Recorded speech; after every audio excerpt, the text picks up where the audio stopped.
मुलांना चॉकलेट खायला आवडतं आणि आपल्याला त्यांना काहीतरी पौष्टिक द्यायचं असतं. त्यामुळे मी आज घेऊन आलेली आहे साखर किंवा गूळ न वापरता केलेले ड्रायफ्रूट चॉकलेट. तुम्ही फक्त हे एकदा मुलांना खाऊ घातले ना, ड्रायफ्रूट न खाणारी मुलंही हे चॉकलेट मागून मागून खातील. तर चला रेसिपी बघूया. पण रेसिपी बघण्याआधी तुम्ही संजना स्वादिष्ट किचनला सबस्क्राईब केलं नसेल तर सबस्क्राईब करा. म्हणजे मी जेव्हा असे छान छान व्हिडिओ टाकते तेव्हा तुम्हाला ते नोटिफिकेशनमध्ये येतील. नमस्कार, संजना स्वादिष्ट किचनमध्ये तुम्हा सर्वांचे पुन्हा एकदा स्वागत. ड्रायफ्रूट चॉकलेटसाठी आपण इथे एक डार्क कंपाऊंड घेतलेला आहे. त्याच्यामध्ये असे छोटे छोटे बार असतात. आता आपण त्याचे बारीक पीसेस करून घेऊया. बारीक पीसेस केल्यामुळे चॉकलेट लवकर मेल्ट होते. आता एका पॅनमध्ये 1 चमचा तूप घालून आपल्याला हवे ते ड्रायफ्रुट्स असे बारीक कट करून घ्यायचे आणि ते छान परतून घ्यायचे. त्याचा हलकासा रंग चेंज होईपर्यंत त्याला परतून घ्यायचं व्यवस्थित. जास्तही करपवायचे नाहीत, नाहीतर त्याचा करपट वास येणार.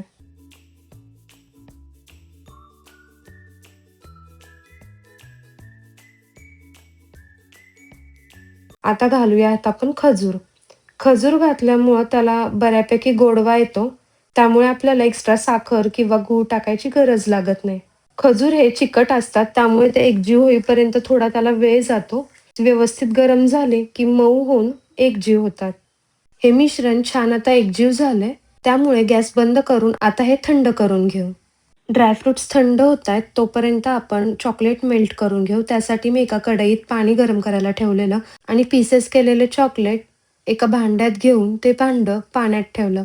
यामुळे चॉकलेट छान मेल्ट होतं. चॉकलेट मेल्ट करताना कधीच ते गॅसवरती डायरेक्ट मेल्ट करायचं नाही, नाहीतर ते करपून जातं. अशाच पद्धतीने गरम पाण्यात ते ठेवल्याने ते छान मेल्ट होतं. तुम्ही बघताय हे चॉकलेट पूर्ण आता मेल्ट झालेलं आहे.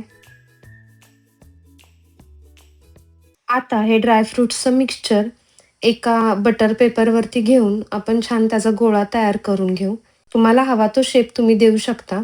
मी इथे एक मोठा रोल तयार केलेला आहे त्याचा आणि आता त्याला वरून आपण चॉकलेट लावूया. तुम्ही इथे पूर्ण रोल न करता ड्रायफ्रूटचे छोट्या-छोट्या गोळ्या करून त्या चॉकलेटमधून डिप करून पण घेऊ शकता.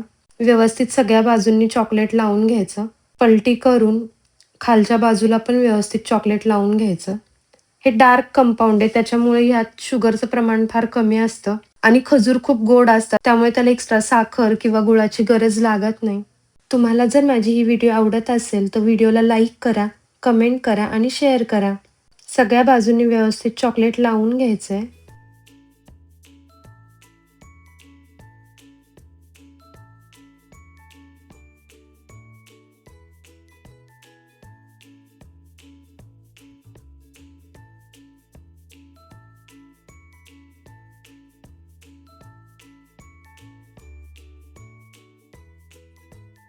आता आपण छान खिसलेला पिस्ता त्याच्यावरून थोडं डेकोरेशनसाठी टाकूया.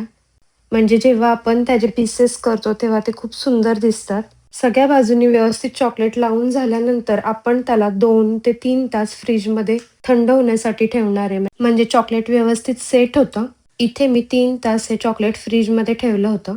आता त्याला आपण व्यवस्थित कट करून घेऊ. कट करताना एकदम व्यवस्थित त्याला कट करायचं कारण चॉकलेट पण कडक झालेलं असतं आणि खजूर पण थोडा कडक झालेला असतो. त्यामुळे गडबड नाही करायची. एकदम हळू कट केल्यानंतर खूप छान त्याचे पीस होतात.